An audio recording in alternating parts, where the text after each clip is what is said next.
Good morning. How are we doing this fine, beautiful day?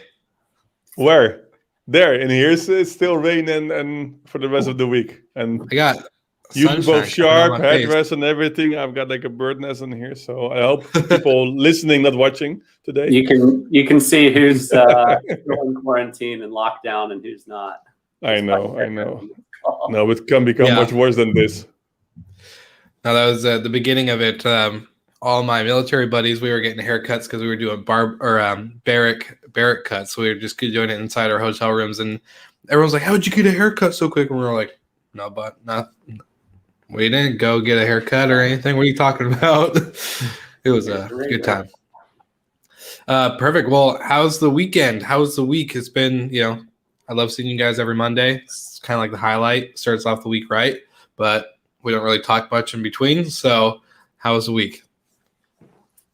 Yeah, I think this spring has sprung. Not only has the weather shifted, but people are coming out of the winter thaw, and there seems to be a lot of interesting projects starting to pop up, some big opportunities right around the corner. So I think we're out of the winter melt and into the spring, and this is normal, I guess, every spring, but it's definitely a lot bigger this spring than it has been in years past. Yeah, I can feel the cool stuff is about to happen. I can feel it. It's just right around the corner. Shots, Will? Are you calling shots? I'm calling shots. We do good predictions on this show. I don't think we've been. Yeah, we haven't missed. We've been off a little, but still pretty dead on, I would say. How about you, Mr. Ross? How's everything going on in your end? On here, it looks like autumn. It's raining. It's cold. It's like 4 degrees Celsius. So different. Really bad haircut. So no, all amazing. No, it's everything is still locked down in here. Not much is open. But besides this, we're all good. Actually, it's if you look at the company, that's the most important. We do good. We just make amazing stuff. We're just launching some cool, nice plan for travel recovery soon. So I give you a tease in here. So we're launching something nice there, and some nice events this week. Some things we're planning. So we'll talk about it during the disruption report.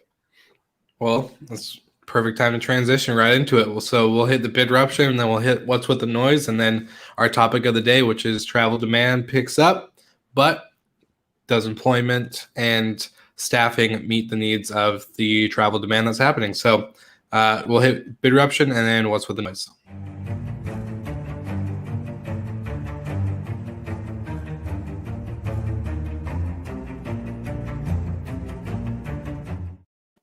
Yeah, this week we're going to pick a startup, which actually is the most difficult to explain. Actually, it's Trips Community.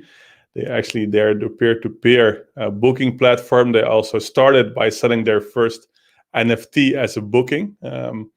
We'll ask Golden soon to explain it a bit more. But actually, so you could buy a digital asset, which gives a value for a booking for a stay of an Ibiza villa. So I try to understand it a bit, the journey and how it works. For me, it's still a bit challenging. I do believe that cryptocurrencies, blockchain is the future. I do doubt, but I'm not sure how it would really convert into travel. You saw some initiatives there, but really that you're owning kind of a digital asset which gives some value, and the way it's working and the way it's redeemed, I'm not sure. Maybe in a few years when things becomes easier to manage everything. Might be. I think still that you have the thought that you could put your cryptocurrencies on a USB stick, and the concern or being afraid that my daughter take the USB stick and overwriting the files and putting her presentation on it still a bit scares me. So I tried in the past to buy some Bitcoins. I sold them too early. So maybe I should step away from that part and focus more instead of Bitcoins on Bidroom. I think that will be the best. So, but again, the startup of the week is Trips Community. Luca de Giglio, if I pronounce it well.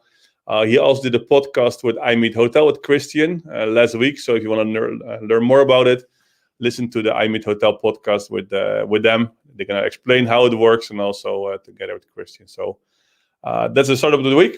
Then we do events. There's quite some nice things this week, actually. Wednesday will be the Skift conference, so subscription loyalty. Talk together with Amy from Suora. We just talk about how to reduce churn, how to increase of course, your members, how to keep them happy, and much more stuff. So really nice. So I recommend you to listen and tune in Wednesday on the Skift conference. Thursday, we have the iMeet Hotel North America destination one with an amazing host. You might heard about him. Will Slick is going to be the host as well, and I'm speaking there as well. So going to be super fun. Wednesday morning, I do a presentation for the Innovation School in Berlin. So just want to be always share my knowledge with students. Always nice to do. And yes, another one on Thursday, it's Earth Day. So what we're going to do with people from the team, we're going to plant trees. So we're going to plant 30 trees actually in the zoo of Krakow, actually for Earth Day. So it will be a nice happening and to see some colleagues as well. So we'll do something back for the nature. So we're going to plant some trees. So you might see our social media with some photos how I just digging and putting in a tree in the ground. Go back. I'm just thinking about this cryptocurrency part. I think if we're moving to the grandma, and then I don't know if your grandma Golden has some bitcoins or some coins left, but you can explain more. It's also nice to mention that Coinbase actually, where you can trade some coins, it's not a startup anymore in my opinion, if they're worth 100 billion. So there seems to be pretty interesting in managing those coins. So they did quite well. I read a story about the guy who invested 300K in Coinbase some years ago, turned it into 2.4 billion. So he did a quite nice job there. But again, I'm not sure. Maybe we should do a different episode once about cryptocurrencies, but I'm more than happy to move to Golden, where you want to explain hopefully more.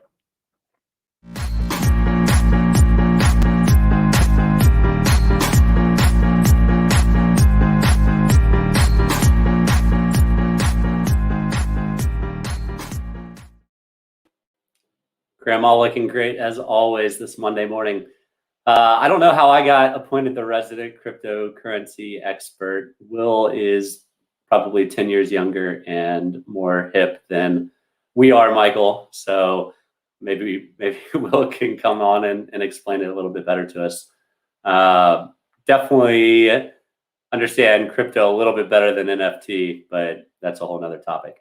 Anyway, a couple weeks ago, I spoke with a few folks at the Breezeway Elevate conference, and the topic was specialization.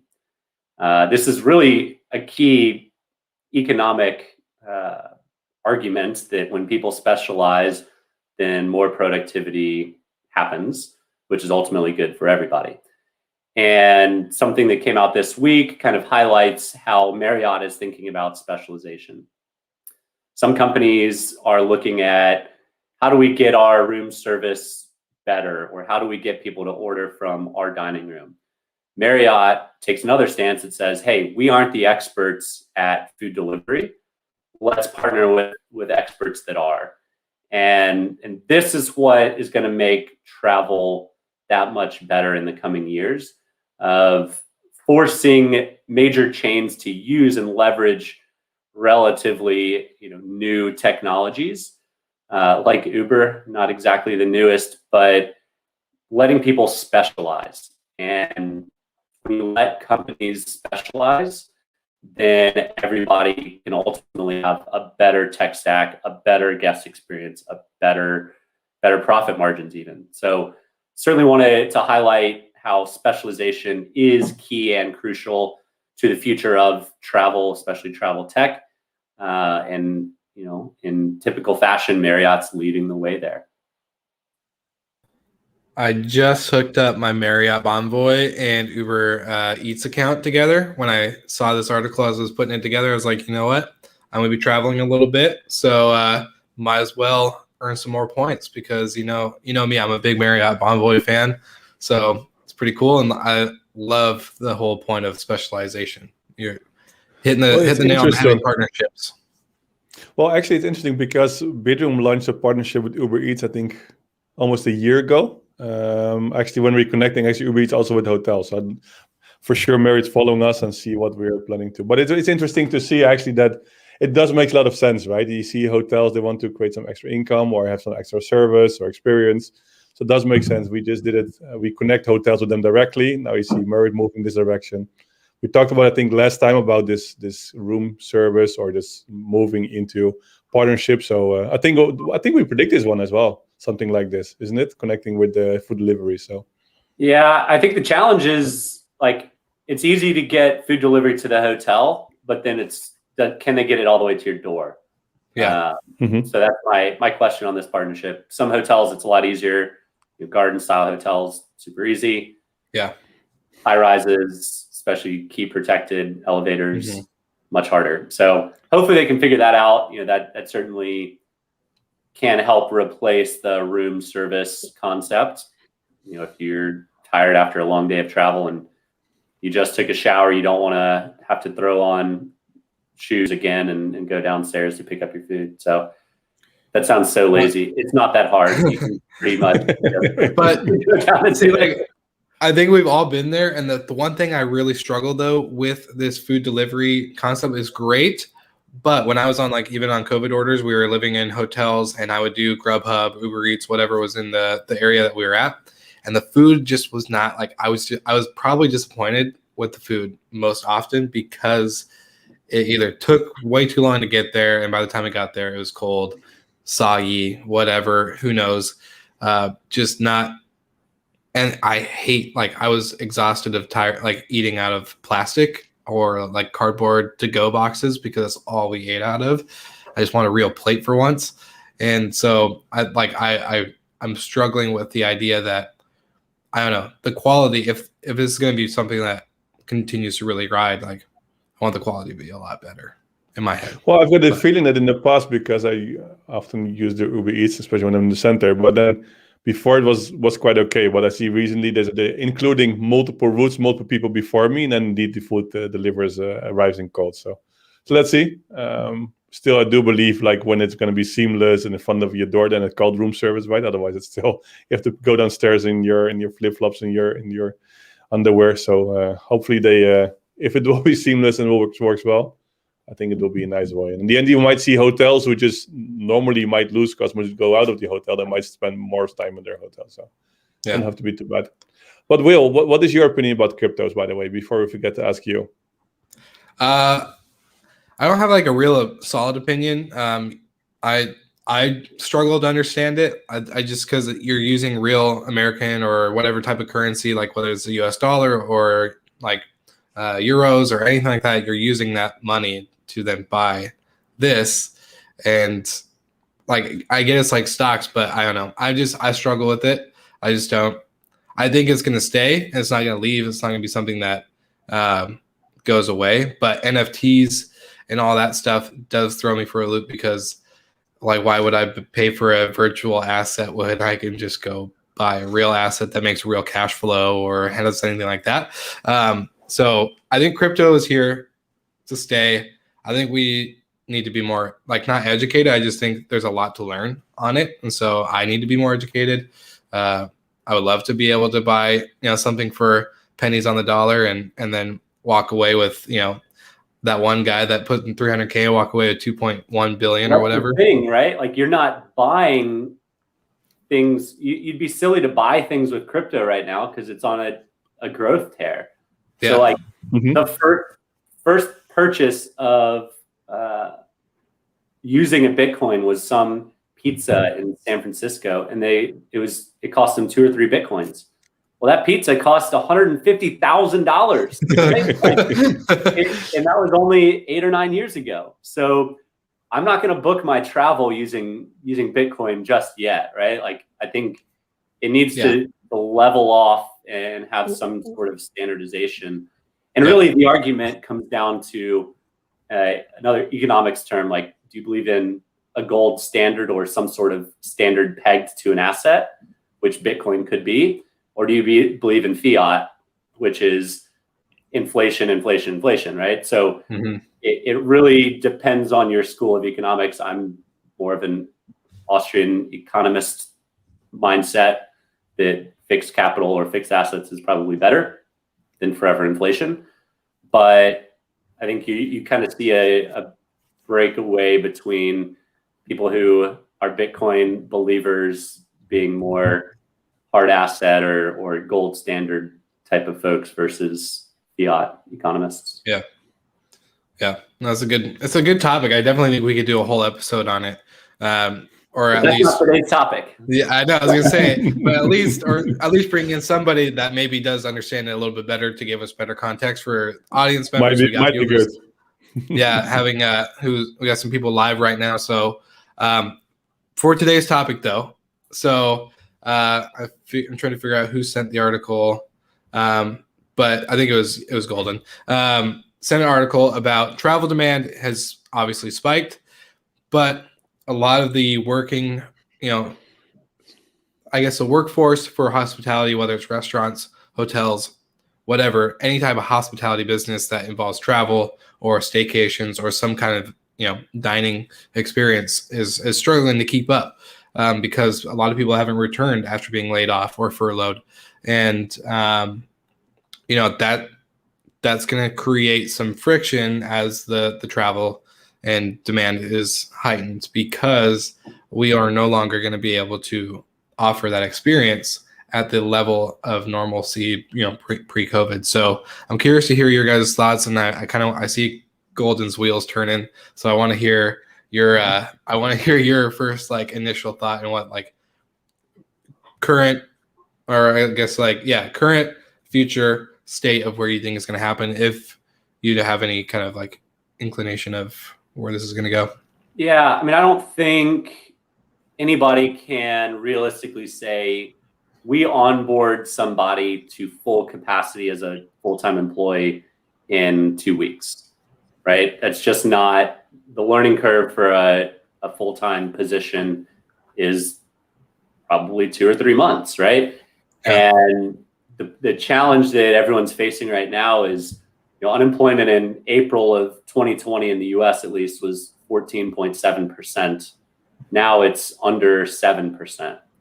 And so unemployment's been cut in half since the worst of the pandemic, which means a lot of people are back to work, but are they fully trained? Because travel and tourism is roaring back, and it's going to be a challenge to make sure everybody is ramped up and on the same page and talking the same language. At Noise, we've hired probably 10 people in the last 2 or 3 months, and there's certainly a growing and then stabilizing and then growing and stabilizing effect, making sure everyone is up to speed on how the company works and who does what and what goes where.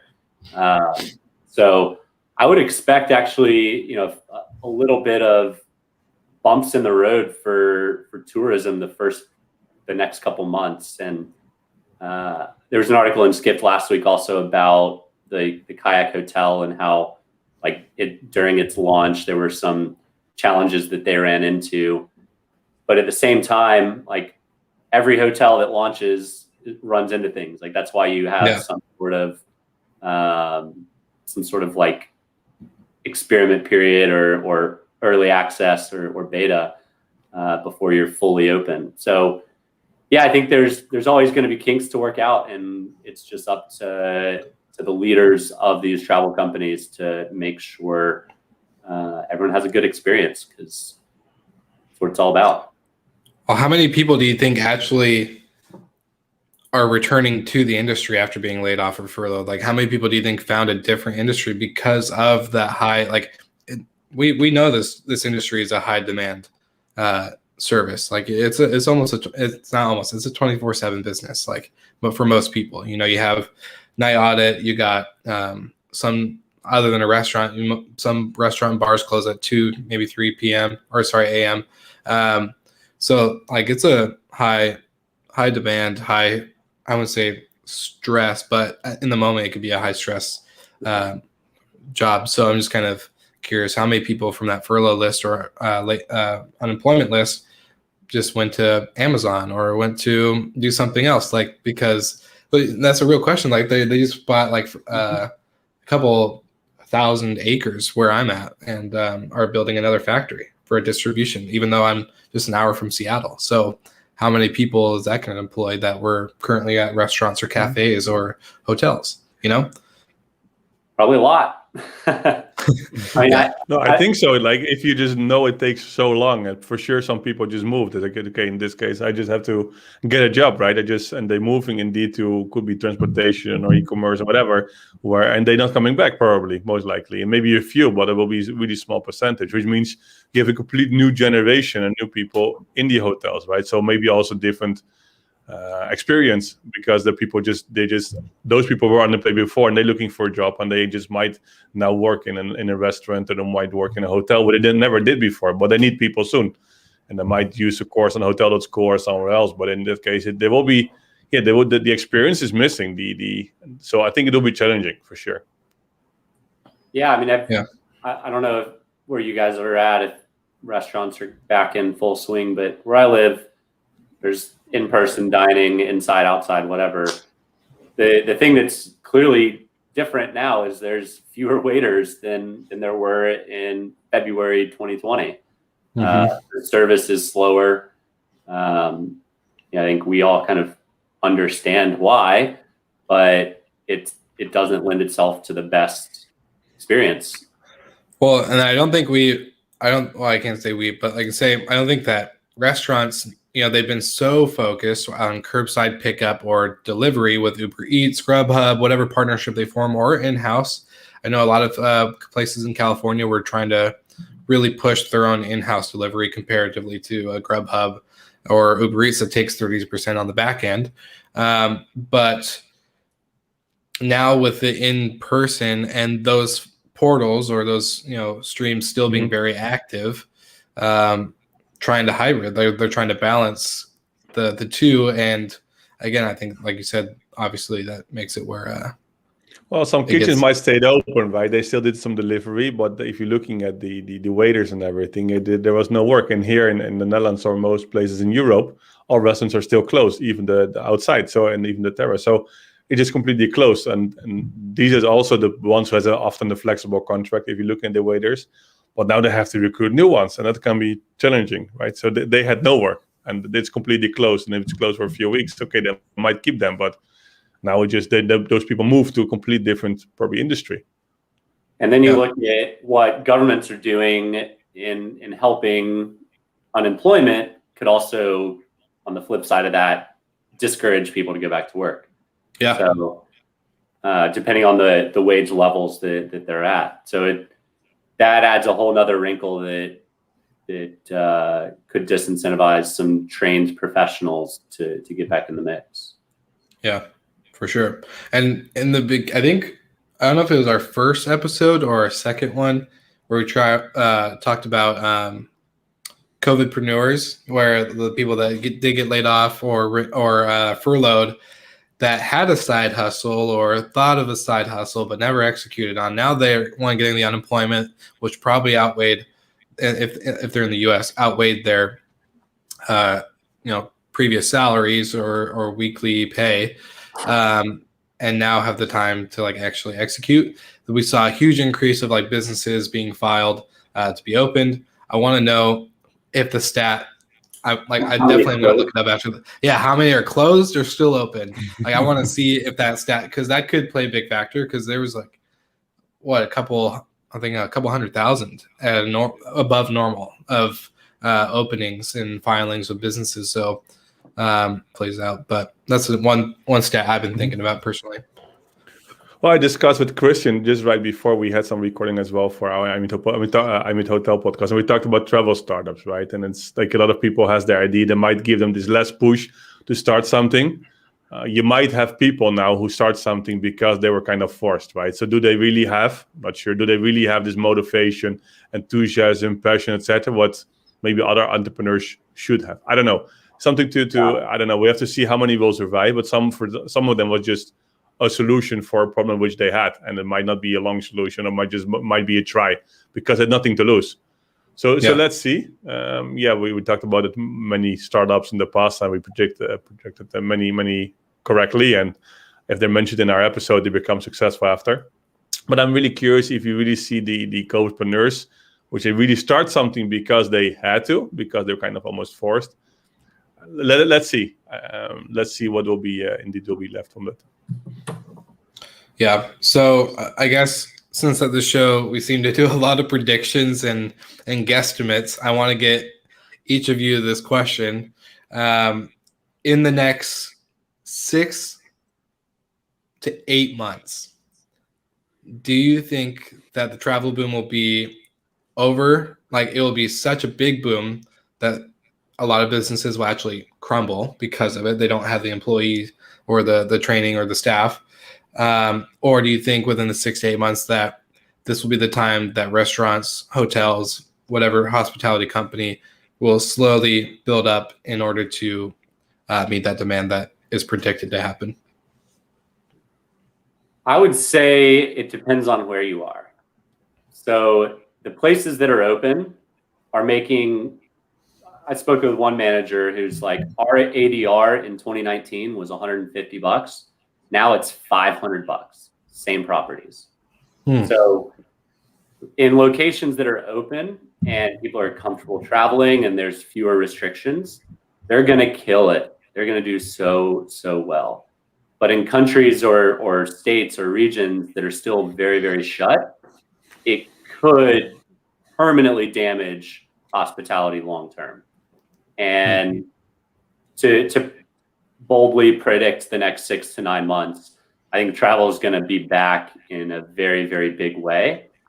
But if you still have to wear masks in New York but not in Florida, or you still have to eat outside in New York and not Texas, then people are probably going to prefer going to Florida or Texas.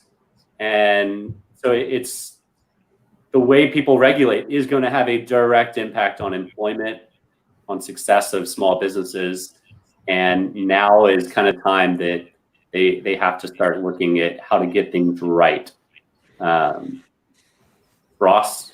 Oh, and I think in the year 6 months, I don't know. It depends, of course, how the situation country by country vaccinations. My concern is a bit that they might open a few things again. They say maybe in the Netherlands we might open outside again for some terrace, and you can have a drink in there. But yeah, they will not be surprised if a few weeks later, it happened in the past, a few weeks later, they're closing again. So the end, it'll make the problem even worse, because then you have to recruit people quickly, and then you have to lay off them again and search again. The end, people don't even want to start working in the industry anymore, because they think, okay, what is the certainty that I have? What is the security I have? So yeah, if I'm thinking Europe, I think in 6 to 8 months, things starting again, in my opinion, because if you see the expectations after summer, around summer, most of the people should have their, maybe even the second vaccination in some places. And so I think this year is just still a year in between. And then we're moving already into winter again, which looks like in here outside as well, but it looks go into winter again. So to be honest, this season quite will be limited, in my opinion. So I think restaurants, hotels try to make some money and to see what they can do with as less people as possible. You see city destinations might even sacrifice more because, and I think that the countryside, the resorts and everything outside do well. I know people, for example, they have hotels in Switzerland, for example, in the middle of nowhere. They have the best season ever because they have a hotel which can be open, including restaurant facilities, and they're fully booked, sky-high prices. And the opposite, you have hotels in other places which can be open, city centers, or they have restaurants which just a restaurant can be open as well. So you can see, and I think if you're looking at the people become more rich, you see that the people who are rich, they become more rich during these days. And I think also, I think there's also maybe another discussion, but you see that in some places, people really you said €500 per night instead of 120 per night. So some places, vacation rental, nice villas, and they have the best season ever. But you see other places, they have difficulties to survive. So I think the contrast is enormously. Yeah, no, that's true. Well, and then also you think about Airbnb, Brian Chesky coming out and saying, that they're not going to be able to even meet the demand. There's not enough hosts. There's not enough property managers on the platform. So I don't know, something like that tells you that these property managers, in my opinion, like as a property manager, like we need to start getting more properties like tomorrow or yesterday. But is it not weird? Because you can see in here that the hotels has to be closed, vacation rental can stay open, or apartment. So it's a bit, I don't know. Yeah, I do get it at some point because, of course, the risk in a hotel is meeting much more people is higher. On the other hand, the shift now to vacation rental, and I know you're both a big fan of vacation rental. The shift to vacation rental, yes, you said, Brian, just saying, okay, we can't handle. And the hotel business are in deep trouble. So I don't know. I think there needs some push there as well, or then maybe the restrictions at the end. If you have your own room, what is the difference if you're staying in an apartment complex? So I think the punishment for hotels was maybe a bit too much. Yeah, and a perfect example of that is in the UK. There were kind of 3 phases of opening. One is totally shut. The other end is totally open. But in between was an ambiguous rule that said, if you have a doorway straight into your room, you can be open. But if you go through a shared hallway or a shared door, you still have to remain closed. So like you could have a bed and breakfast would have to be closed unless they had private entrances to each of the rooms. Whereas a hotel could be open if they had direct entrances from the street, right? So it's super ambiguous, totally unenforceable. Like, how the heck are you gonna police that? But whatever. Well, we'll see. We'll see if our predictions come true again once more. I feel like we're gonna have a pretty big boom, really quick. At least in the U.S., in my opinion. I just feel like it's going to be, I feel like it's right around the corner. So it's going to be business travel. And I do think business travel will start to return this fall. Yeah. So everyone's just taking the vacations this year that they didn't take last year, which is piling on like twice the demand as before. But the key metric to follow on, has travel recovered, is our business travelers traveling. Good point. Well, we'll find out again next week. Just kidding, not next week, but we'll find out as time goes on, and we'll have another great discussion for next week. So thank you, everybody who's been watching on the live. Thank you two who continue to show up every week and bring some awesome thoughts, knowledge, and even a couple of good jokes with crypto and all the other stuff. So it's really good to see you guys again, and we'll be back next week, obviously.